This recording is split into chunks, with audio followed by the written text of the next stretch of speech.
नमस्कार दर्शक बंधु मु सत्य दर्शक बंधु महाअनुसंधान कार्यक्रम आमर जारी रही लक्ष्य तो रही गोटे जहाँ जहाँ किसी मालिका वर्णित पीठ अच्छी लोकलोचन को एपर्यंत आसीपारी ना से सब को लोकलोचन को आने से सब को लोकलोचन को आनबार एकमात्र प्रयास एकमात्र प्रतिज्ञा उठे सत्यभंजा यूट्यूब चैनल टीम सहित आम रेगुलर ट्रावेल करुचु लक्ष्य रही से गोटे मालिका वर्णित जो पीठ लोकलोचन आसीपारनी लोकलोचन को आने से मुझे पहुँची आउ गोटे मालिका वर्णित पीठर यहाँ हूँ मालिका वर्णित 16 मंडल मध्य अन्यतम गौरीमंडल यहाँ हूँ जगन्नाथ मंदिर खोर्धा जिलार बालियंता ब्लॉक अंतर्गत अटाल गाँव में जगन्नाथ मंदिर अच्छी जो से जगन्नाथ प्रांगण भितर बसी आ सांगे बर्तमान अच्छा मालिका भक्त श्री अभिराम देवदास जय आप स्वागत करुच्ची जय जगन्नाथ।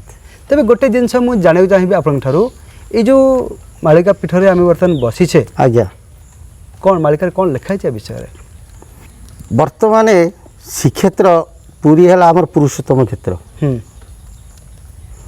एमती सत्य तेते द्वापर कली केते थर गलाणी। अच्छा गोटे शुभाऊ श्रीक्षेत्र थिला शुभाऊ श्रीक्षेत्र अच्छा ये द्वापर जुग कथा शुभाऊ श्रीक्षेत्रटा प्राचीन नदी अववाहिकार थिला जहाँ को महापुरुष अच्युत मध्य प्रमाण देइछन्ति कहले बेनी पासे बेनी लिंग रही वक्रेश्वर लक्षेश्वर देवी जागुले ठाब करिथिब कुशभद्रा उत्तरर नील पद्मवन गुपतु गुपत न जानिबे जने केही गुपतर लीला प्रकाश होइब शुणतु व्रजत नहीं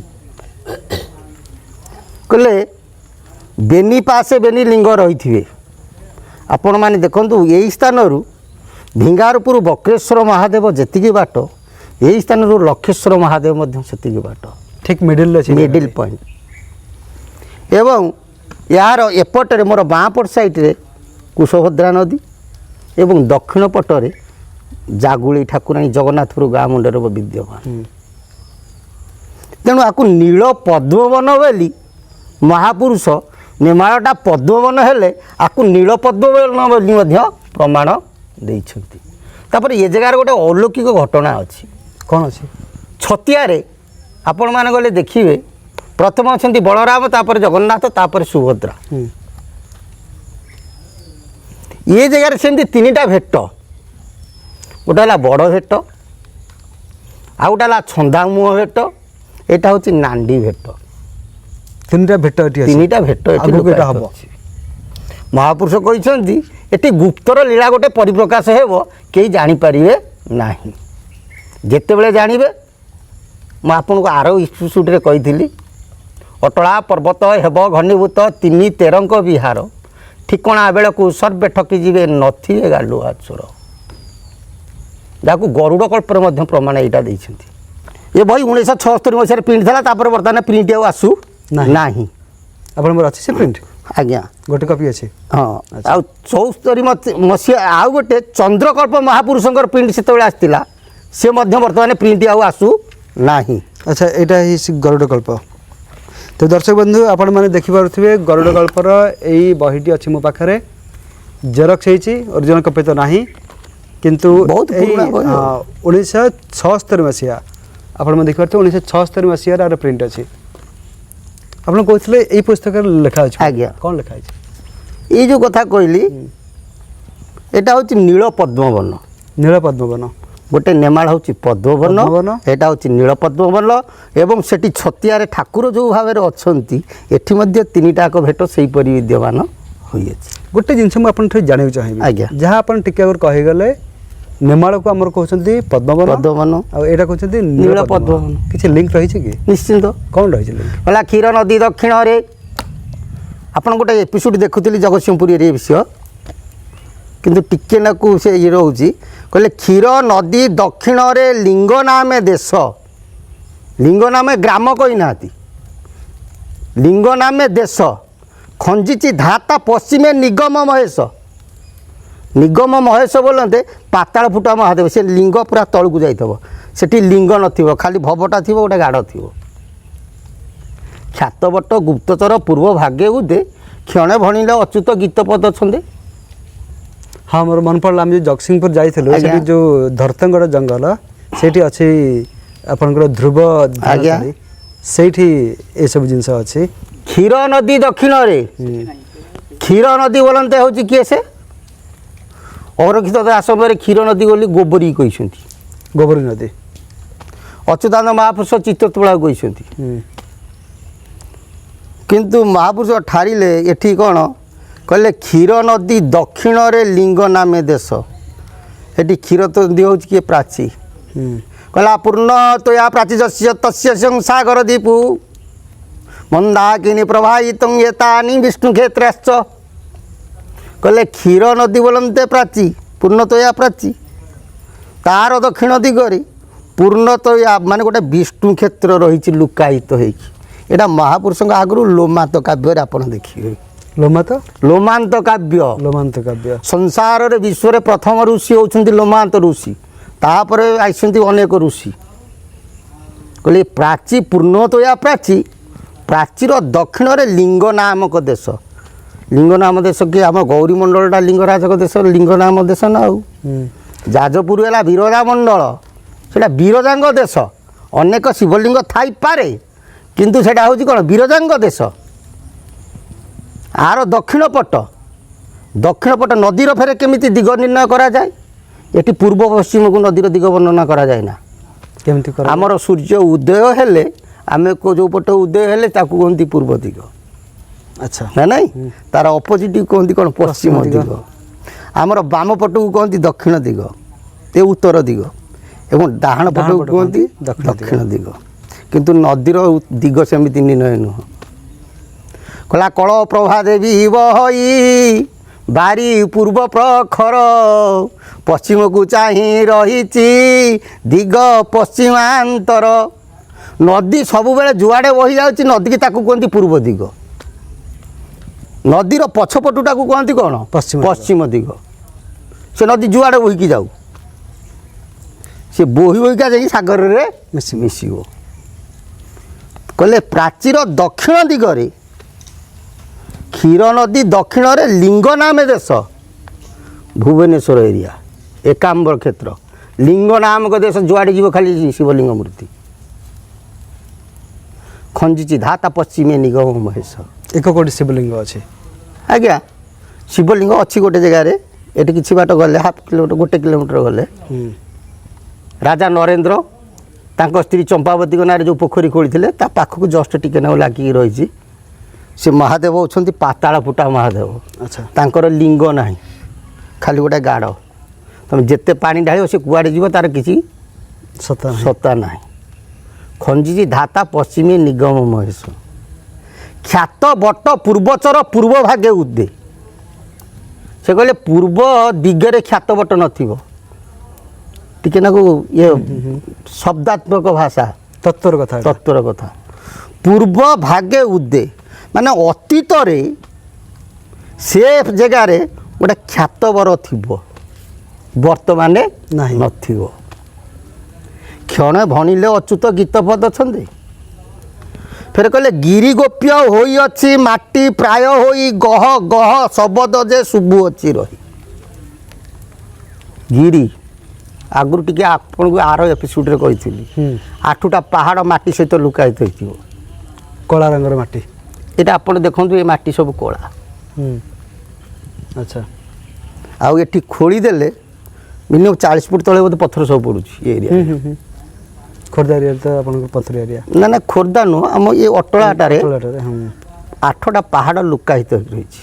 ଏଠି ଇସ୍କନର ଗୋଟେ ରହିଛି ଆଶ୍ରମ, ସେ ତାଙ୍କର 400 କେତେ ଫୁଟ କଲେ ତାଙ୍କ ପଥର ସଇଲାନି। ଆଚ୍ଛା ସବୁ ଜାଗାରେ ନାହିଁ, ଠାକୁଟା 8ଟା ପାହାଡ଼ ଲୁକାୟିତ ହେଇକି ରହିଛି। କିନ୍ତୁ ପୂର୍ବ ଏପିସୋଡ଼ରେ ମୁଁ ଆପଣଙ୍କୁ ସେଇଟା ପଚାରୁଥିଲି ଯେ କି 8ଟା ଯେଉଁ ପାହାଡ଼ ଲୁକାୟିତ ହେଇକି ଅଛି ସେ ଜାଗାଟି କେଉଁଠି, ଆପଣ ସେତେବେଳେ ବି ମନା କରିଥିଲେ। ଏ ଏପିସୋଡ଼ରେ ଆଟଲିଷ୍ଟ ଏତେ ରହସ୍ୟ ନଦୀଟି ଉନ୍ମୋଚନ କରନ୍ତୁ। କ୍ଷୀର ନଦୀ ଦକ୍ଷିଣରେ ଲିଙ୍ଗ ନାମେ ଦେଶ ଖଞ୍ଜିଛି ଧାତା ପଶ୍ଚିମେ ନିଗମ ମହେଶ। ଖ୍ୟାତ ବଟ ଗୁପ୍ତଚର ପୂର୍ବ ଭାଗେ ଉଦେ କ୍ଷଣ ଭଣିଲେ ଅଚ୍ୟୁତ ଗୀତ ପଦ ଛନ୍ଦେ। ଗିରି ଗୋପ୍ୟ ହୋଇଅଛି ମାଟି ପ୍ରାୟ ହୋଇ ଗହ ଗହ ଶବଦ ଯେ ଶୁଭୁଅଛି। କହିଲେ ସେ ଯେଉଁ ଲୋମାନ୍ତ କାବ୍ୟ ଯେଉଁ କହୁଥିଲି, ଯେଉଁଠି ବ୍ରହ୍ମକ୍ଷେତ୍ର ବିଷ୍ଣୁ କ୍ଷେତ୍ର ସେଠି ଗୋଟେ ଶବ୍ଦ ଶୁଭୁଥିବ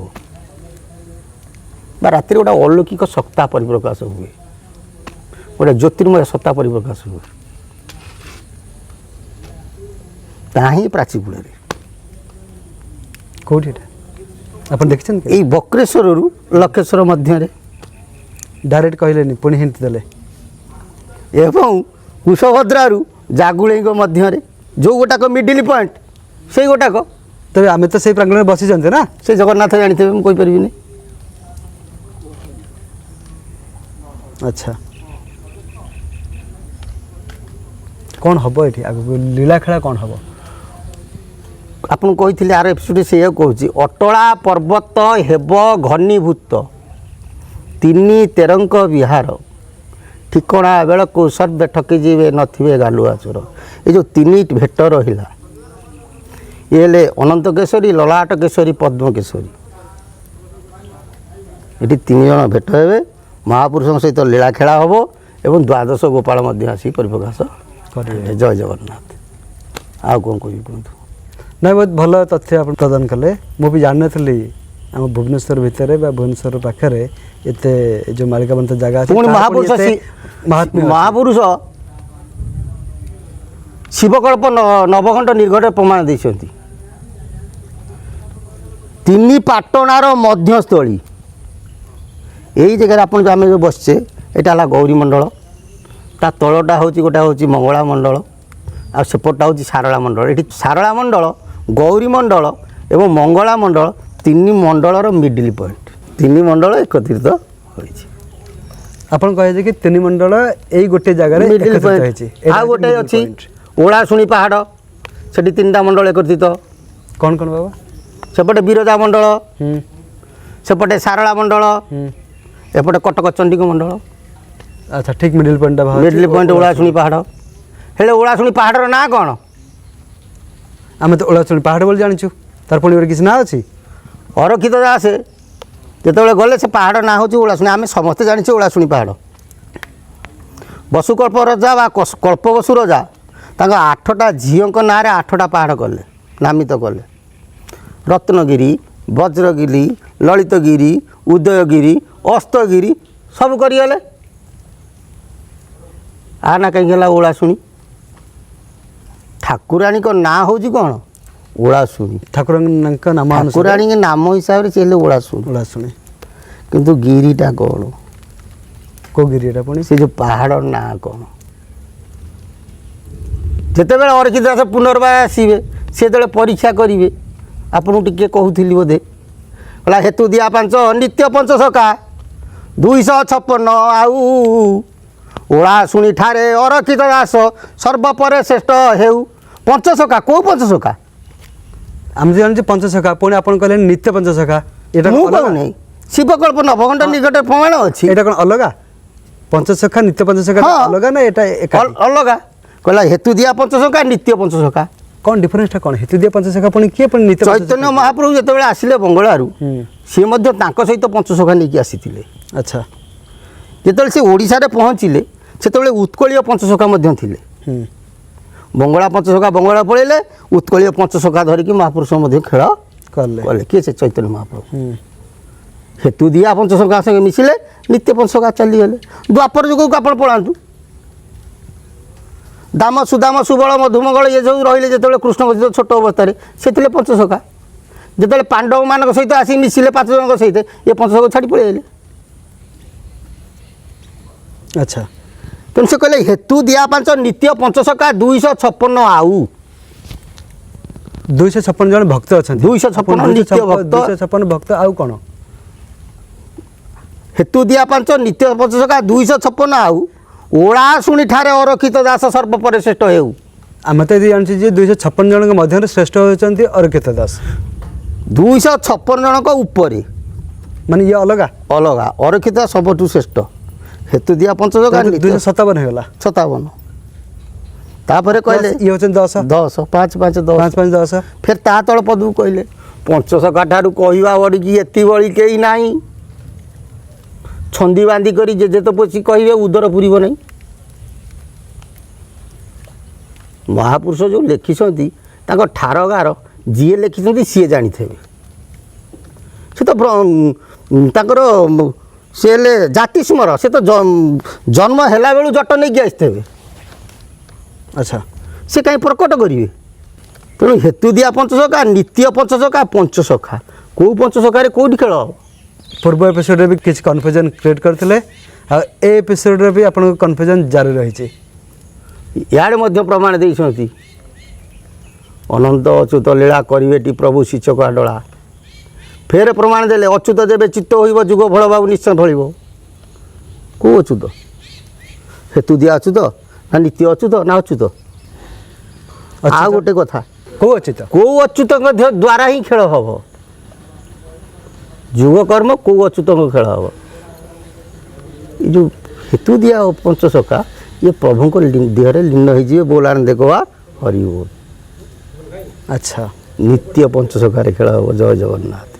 ମୁଁ କହୁନି, ମହାପୁରୁଷ ବି ପ୍ରମାଣ ଦେଇଛନ୍ତି। କେଉଁ ଗ୍ରନ୍ଥରେ?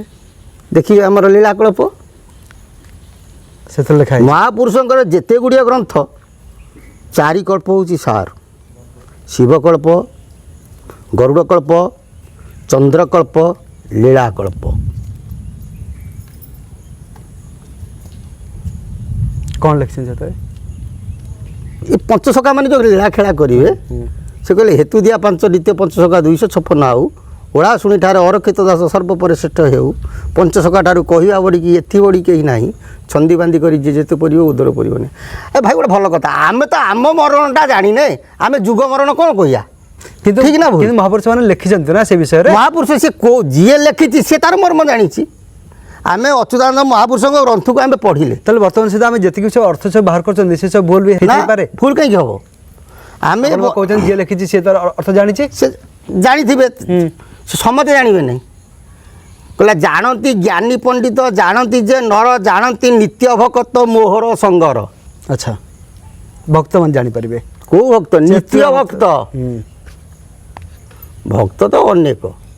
ପୁରୀ ମନ୍ଦିରକୁ ସବୁଦିନେ ହଜାର ହଜାର ଲୋକ ଯାଉଛନ୍ତି। ପୁଣି ନିତ୍ୟ ଭକ୍ତ ପୁଣି କିଏ? 12 ଜଣ ଭକ୍ତ କେବଳ ଜଗନ୍ନାଥଙ୍କୁ ଦର୍ଶନ କରନ୍ତି। ଯାହାକୁ ଗରୁଡ଼ ସାକ୍ଷାତ ଦେଖାଯାଏ, ଜୀବନ୍ତ ଦେଖାଯାଏ, ସେ ଠାକୁରଙ୍କ ସ୍ୱରୂପକୁ ଦେଖାଯାଏ ଦେଖନ୍ତି। ନହେଲେ ସମସ୍ତେ ଜାଣନ୍ତି ଦରଗଡ଼ା ଅଧଗଡ଼ା ଦାରୁ ପ୍ରତିମା। ଜୟ ଜଗନ୍ନାଥ। ସିଏ ଭାଇ ସାଧାରଣ ଜିନିଷ ନୁହଁ। ତାହା ହିଁ ମୁଖରେ ବର୍ଣ୍ଣନା କରି ହୁଏ ନାହିଁ। କହେ ଅଭିରାମ ବାଇ ଅନୁଭବ ଗୋଟି ସତ୍ୟ ବଳ। ଅନୁଭବ ବିଦ୍ୟା କାହାକୁ ପରିପ୍ରକାଶ କରି ହୁଏ ନାହିଁ। ଗୋଟେ ସମୟ ହିଁ ବଳବାନ। ଆମେ ମହାପୁରୁଷଙ୍କର, ମୋର ଗୋଟେ ଏତିକି ନିବେଦନ, ଆମେ ମହାପୁରୁଷଙ୍କ ଗ୍ରନ୍ଥକୁ ଆମେ ପଠନ କରୁଛେ, ଅଧ୍ୟୟନ କରୁଛେ, ତାଙ୍କଠୁ ଜ୍ଞାନ ଆହରଣ କରୁଛେ। ସମସ୍ତ ସାଧୁସନ୍ଥଙ୍କୁ ମୋର ଗୋଟେ ନିବେଦନ ଆପଣଙ୍କ ମାଧ୍ୟମରେ, କୁହନ୍ତୁ। ମହାପୁରୁଷଙ୍କର ପୁସ୍ତକ ଅଧ୍ୟୟନ କଲେ, ମାଳିକା ଅଧ୍ୟୟନ କଲେ କି ତାଙ୍କ ଜ୍ଞାନକୁ ଅଧ୍ୟୟନ କଲେ, ସିଏ ଆମର ଗୁରୁ, ସିଏ ଆମର ପୂଜ୍ୟ। ଆମର ସେ ପୂଜ୍ୟ କି ଆମେ ସେ ମହାପୁରୁଷ ପୋଷ୍ଟ ନେବାଟା ଠିକ୍ ନୁହେଁ। ଏରାକ ଗୁରୁଦ୍ରୋହୀ ହେବେ, ଧର୍ମଦ୍ରୋହୀ ହେବେ। ମହାପୁରୁଷ ଅଚ୍ୟୁତାନନ୍ଦ ମହାପୁରୁଷ ସେ ହିଁ ସତ୍ୟ, ପଞ୍ଚସଖା ହିଁ ସତ୍ୟ, ତାଙ୍କ ଗ୍ରନ୍ଥ ସତ୍ୟ। ଆମେ ତାଙ୍କୁ ଇଷ୍ଟ ବୋଲି ମାନିବା କଥା। ଆମେ ତାକୁ କିଛି ପଢ଼ି ଦେଇକି ନିଜେ ନିଜେ ବାହାଦୁରିଆ ଦେଖେଇକି ଲୋକଙ୍କୁ ଭୁଆଁ ବୁଲେଇକି ନିଜକୁ ନିଜେ ମହାପୁରୁଷ କହିବାଟା ଏଇଟା ଠିକ୍ ନୁହଁ। ନାଇଁ, ସେ ଜିନିଷଟାକୁ ଆମେ ବିରୋଧ ବି କରୁଛୁ। ସେଥିପାଇଁ କି ମହାପୁରୁଷ ଅଭିରାମ ପରମହଂସ ଲେଖିଛନ୍ତି, ହେଲା ଠାଠି ଅଙ୍କେ ଅଷ୍ଟଦୁର୍ଗା କରିବେ ପରୀକ୍ଷା, କେବଳ ନିରାଶ୍ରୟଙ୍କୁ ଏକାକ୍ଷର ରକ୍ଷା। ମୁଁ ଆପଣଙ୍କ ଏପିସୋଡ଼ ଦେଖିଛି, ଏକାକ୍ଷର କଥା ଚାଲିଛି। କେଉଁ ଏକାକ୍ଷର? ଏକାକ୍ଷର କ'ଣ? ବ୍ରହ୍ମ ଏକାକ୍ଷର କ'ଣ? କେତେ ଏକାକ୍ଷର ରହିଛି? ଓଙ୍କାର ଏକାକ୍ଷର, ବ୍ରହ୍ମ ଏକାକ୍ଷର, ନାମ ଏକାକ୍ଷର, ଆଦି ଏକାକ୍ଷର, ରାମାଦି ଏକାକ୍ଷର, ଶ୍ୟାମାଦି ଏକାକ୍ଷର, ଆଦି ଶୂନ୍ୟ ଏକାକ୍ଷର, ଠୁଳ ଏକାକ୍ଷର କେତେ ଅଛି? କେଉଁ ଏକାକ୍ଷର କଥା ଆପଣ କହୁଛନ୍ତି? ତେଣୁ କେଉଁ ଏକାକ୍ଷର ଧରିଲେ ତରିଯିବ? ଆମେ କହୁନୁ। ମହାପୁରୁଷ କହିଲେ 12 ମାତ୍ରା ଯେ 12 ଏକାକ୍ଷର ମୂଳଟି ଅଟଇ ହକାର। ଆମେ ତ ପ୍ରଣବ ଶୁଦ୍ଧି ନାହିଁ, ଆମେ ସେ ମନ୍ତ୍ର କ'ଣ ଜପିବା? ଆମର ପ୍ରଣବ ଶୁଦ୍ଧି ଅଛି? ମହାପୁରୁଷ ଶିଶୁ ଅନନ୍ତ ଲେଖିଲେ, କହିଲା ଶପଥ ନବାରି ଜ୍ଞାନୀ ବୋଲାଇବେ ପ୍ରଣବ ଶୁଦ୍ଧି ଜହିଁ। ପ୍ରଣବ ବୋଲନ୍ତେ କ'ଣ? ଓଙ୍କାର। ଓମ୍ ଉଚାରିବେ ଘୋର କଳି କାଳେ ଯୋଗ ଆୟା ମୁଖେ ଯାଇ ବୋଲ ଆନନ୍ଦେ କୋହାର। ହରି ବୋଲ। ଆମର ପ୍ରଣବ ଶୁଦ୍ଧି ଅଛି? ଆମେ ଶବଦ ବାରିଛେ? ସେଇ ବାପା କହୁଥିଲା ଓମ୍, ତେବେ ଜେଜେ ଆମେ କହୁଥିଲା ଯୋଉ ଓମ୍। ଓମ୍ଟାକୁ ଉଚ୍ଚାରଣ କରୁଛନ୍ତି ଓମ୍ ତେବେ ସେଟା ଭୁଲ ବୋଲି ଆପଣ କହୁଛନ୍ତି? ଓମ୍ ପ୍ରଣବ ଶବ୍ଦଟାକୁ ବାରିକି ଉଚ୍ଚାରଣ କରିବା ବିଧେୟ। ମହାପୁରୁଷ ଶିଶୁଅନନ୍ତ କହନ୍ତି କଳିଯୁଗରେ ଶବ୍ଦକୁ ନ ବାରି, ପ୍ରଣବ ଶବ୍ଦକୁ ନ ବାରି ସମସ୍ତେ କ'ଣ ହେଇଯିବେ? ଜ୍ଞାନୀ ବୋଲେଇବେ। ସେମାନେ ଯୋଗମାୟା ମୁଖରେ ଯିବେ। ଯାହାକୁ ଅଭିରାମ ପରମହଂସ କହିଲେ ଠା ଠି ଅଙ୍କ ଅଷ୍ଟଦୁର୍ଗା କରିବେ ପରୀକ୍ଷା, କେବଳ ନିରାଶୟଙ୍କୁ ଏକାକ୍ଷର ରକ୍ଷା। ଆମେ କହୁନୁ, ସେ ମହାପୁରୁଷ କହିଛନ୍ତି। ଆଚ୍ଛା, ତେଣୁ ସମୟ ବଳବାନ। ଯାହା ହଉ ଆପଣଙ୍କ ସହିତ କଥା ହେଇ ବହୁତ ଭଲ ଲାଗିଲା। ନୂଆ ନୂଆ ତଥ୍ୟ ସାମ୍ନାକୁ ଆସିଲା। ଆପଣଙ୍କୁ ଅନେକ ଅନେକ ଧନ୍ୟବାଦ। ଜୟ ଜଗନ୍ନାଥ। ବହୁମୂଲ୍ୟ ସମୟ ଦେଲେ। ତେବେ ଦର୍ଶକ ବନ୍ଧୁ, ଆପଣମାନେ ବର୍ତ୍ତମାନ ଶୁଣୁଥିଲେ ଗୌରୀମଣ୍ଡଳର ଅନ୍ୟତମ ଭକ୍ତ ଶ୍ରୀ ଅଭିରାମ ଦେବଦାସକୁ। এই ଯେଉଁ ଜାଗାଟାରେ ବର୍ତ୍ତମାନ ଆମେ ବସିଛନ୍ତି, ଏଇଟା ହେଉଛି ମାଳିକା ବନିତ ପୀଠ ଜଗନ୍ନାଥ ମନ୍ଦିର ପ୍ରାଙ୍ଗଣ, ଖୋର୍ଦ୍ଧା ଜିଲ୍ଲାର ବାଲିଅନ୍ତା ବ୍ଲକ ଅନ୍ତର୍ଗତ ଅଟଲଗା। ସେଇଠି ଅଛି এই ପୀଠଟି। ଯଦି ଆପଣ ବି ଏ ପୀଠକୁ ଆସିବାକୁ ଚାହୁଁଛନ୍ତି, ବେଶୀ ଦୂର ନୁହେଁ, ଭୁବନେଶ୍ୱରରୁ ଯଦି ଆପଣ ଆସୁଛନ୍ତି ତେବେ ଆପଣଙ୍କୁ ହଂସପାଳ ଛକରୁ ଆସିବାକୁ ପଡ଼ିବ କେନାଲ ବନ୍ଧ ରାସ୍ତାରେ, ମାତ୍ର 3 କିଲୋମିଟର ପଡ଼ିଯିବ ଆପଣଙ୍କର এই ଗାଁଟି। এই ଗାଁର ଠିକ୍ ମଝାମଝି ରହିଛି এই ମନ୍ଦିରଟି। ଯଦି ଭିଡ଼ିଓଟି ଭଲ ଲାଗିଲା, ଭିଡ଼ିଓକୁ ଲାଇକ୍ କରିବେ, ସେୟାର କରିବେ, ସବସ୍କ୍ରାଇବ୍ କରିବେ ଆମ ଚ୍ୟାନେଲକୁ। ଜୟ ଜଗନ୍ନାଥ, ଜୟ ପଞ୍ଚସଖା। ଜୟ ଜଗନ୍ନାଥ।